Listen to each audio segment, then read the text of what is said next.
Hola oyentes de Radio Sefarad, hoy tenemos el gusto de volver a contactar con Gabriel Bentas-Gal en Israel. ¿Qué tal, Gabriel?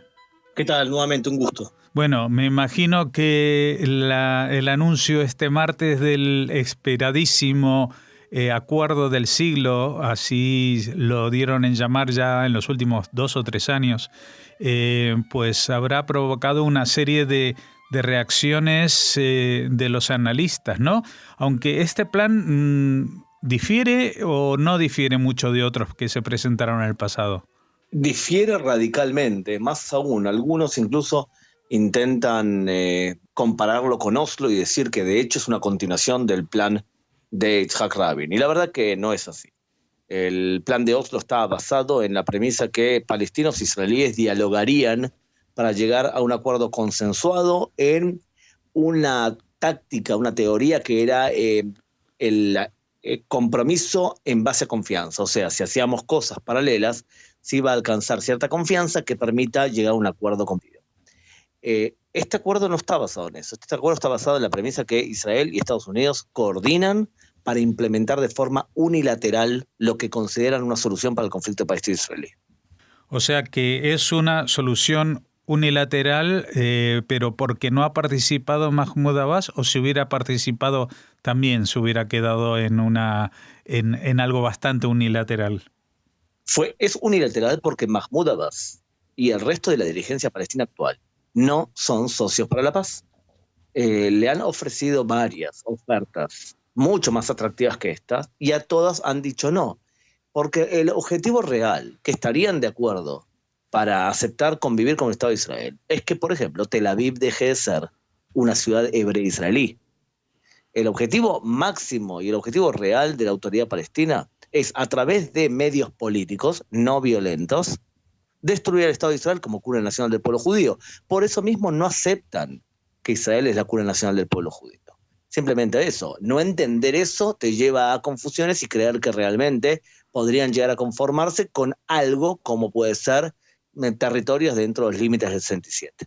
Bueno, pero estamos hablando de un mapa que cuando se dio a conocer, pues queda más, yo lo llamaría grullerizado, porque son como puntos muy difícilmente conectados, que delimitan un territorio también inconexo de otra parte del territorio en Gaza, un posible túnel de conexión con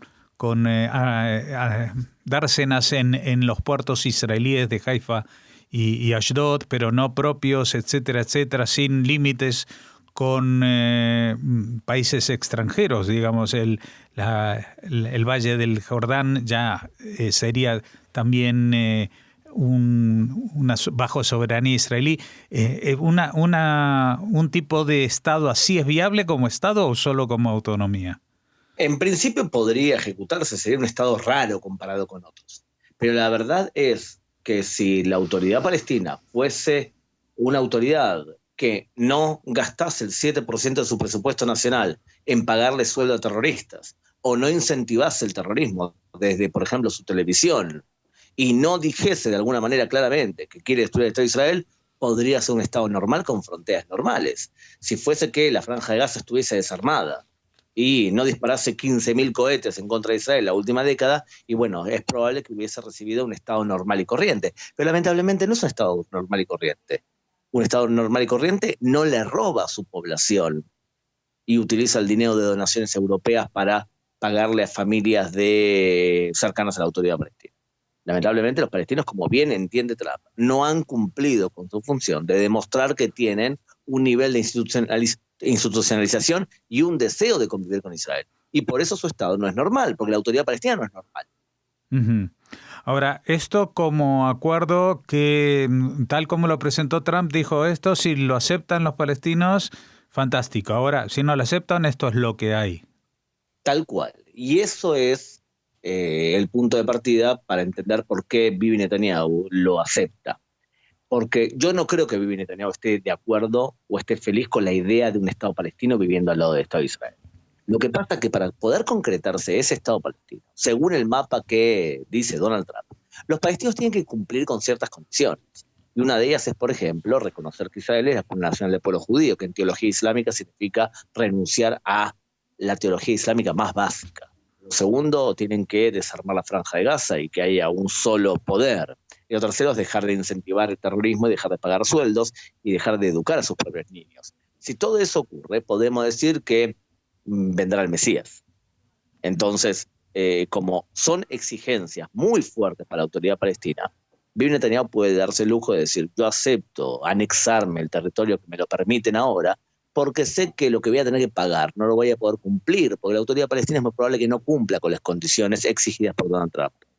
Uh-huh. Bueno, eso es un poco también el argumento, ¿no? O sea, hemos visto que tal como se especifica en el tratado, bueno, pues tanto Netanyahu como Gantz, que estuvo unos días antes, aceptarían este acuerdo.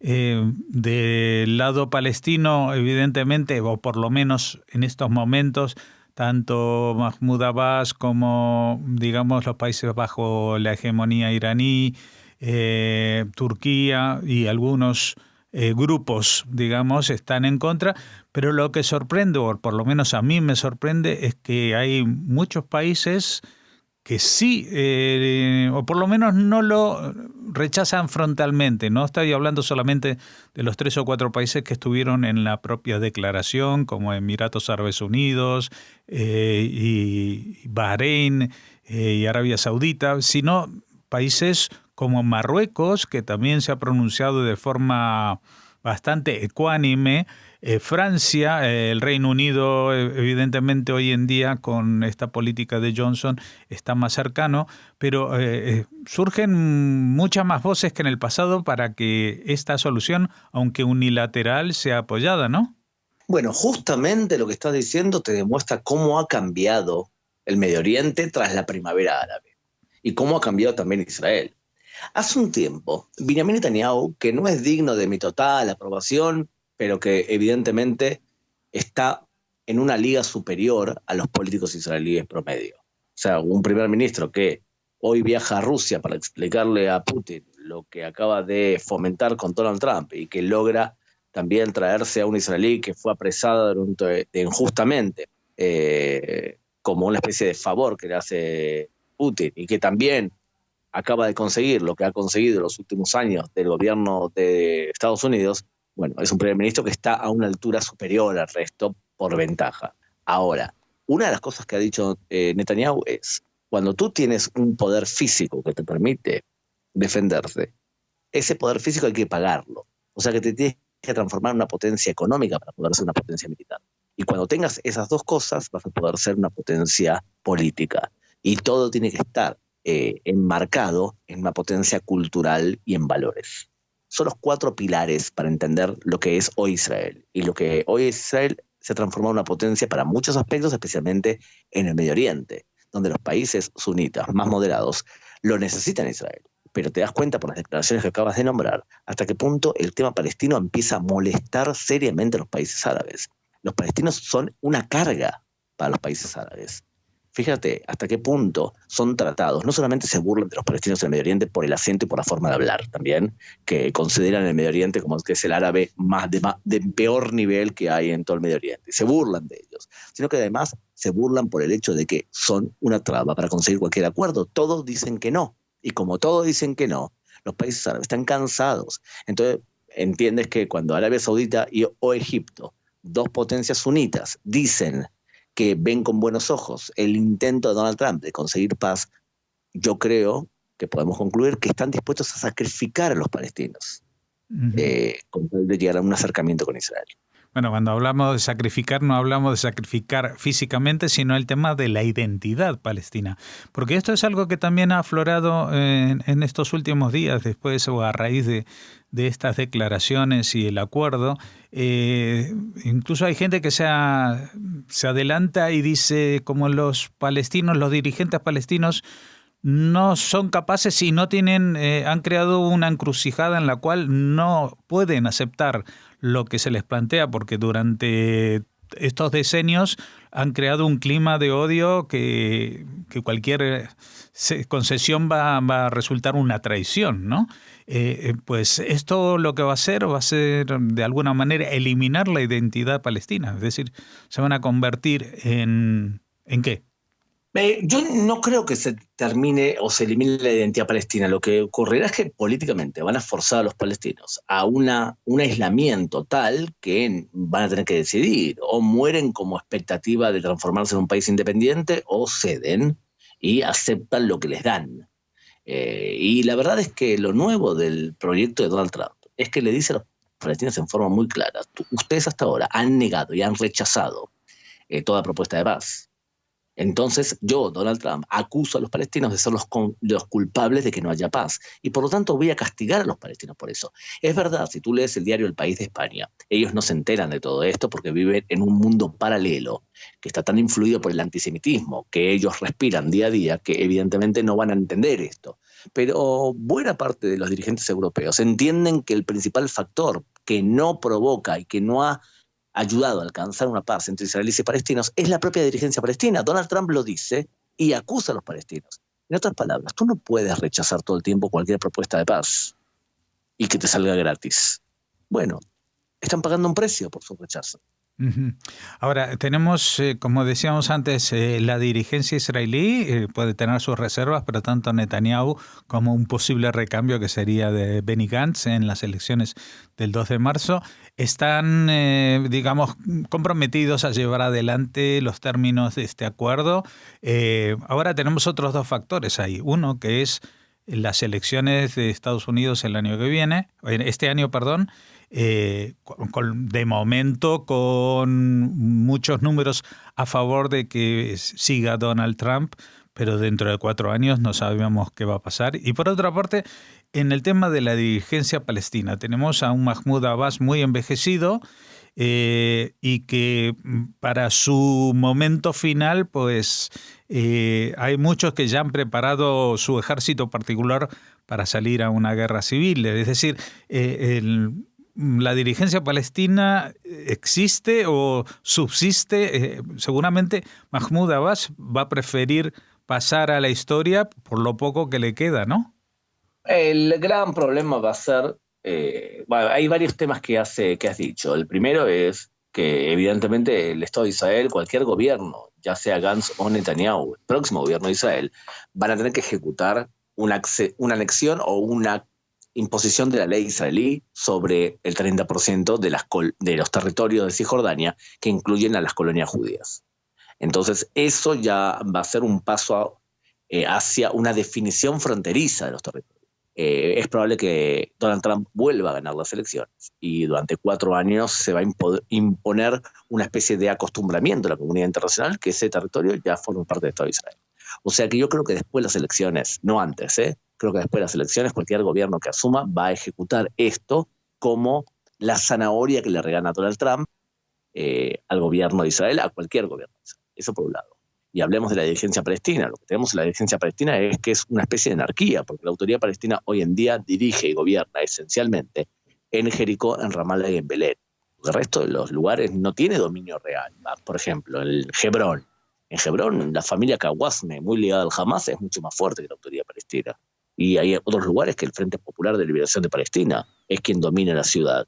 O sea que cuando fallezca Mahmoud Abbas, vamos a tener por un lado una lucha por el poder y por otro lado una anarquía en donde Israel se va a tener que estar topada a tener que negociar con un montón de organizaciones de forma separada para poder ver cómo negocia con cada una. Y eso tampoco acerca la posibilidad de que los palestinos puedan concretar un Estado independiente si tienen tantas disputas internas.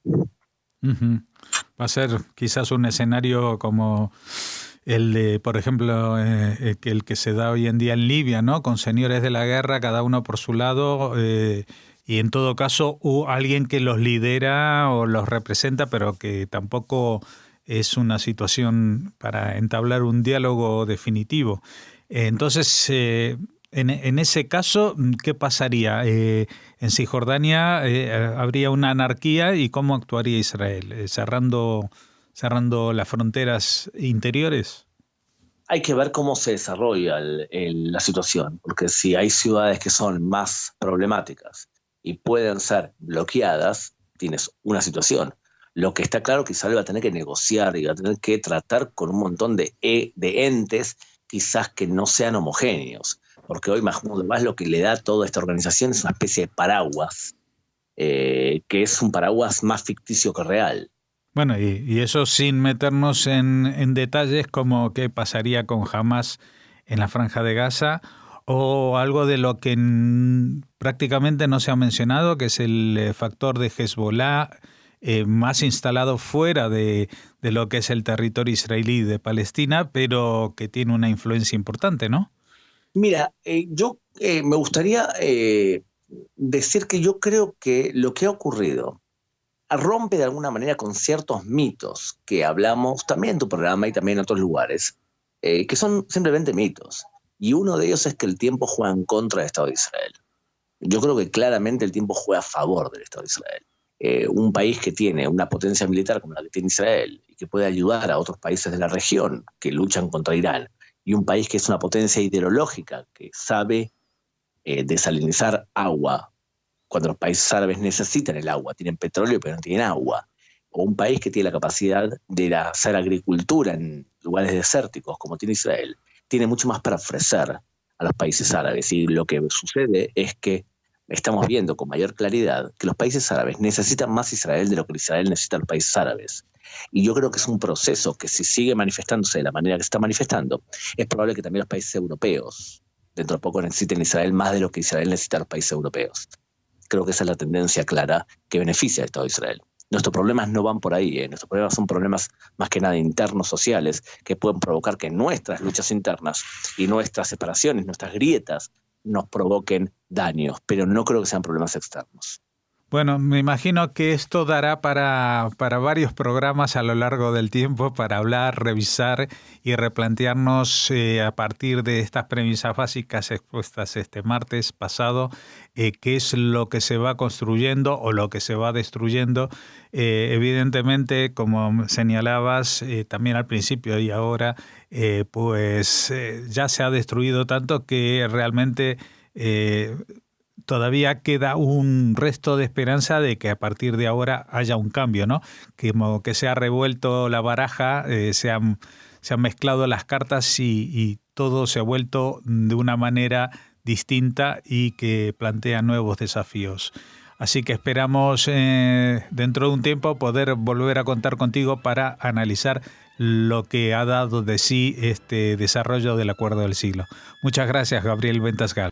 Un abrazo grande a ti y a tu audiencia.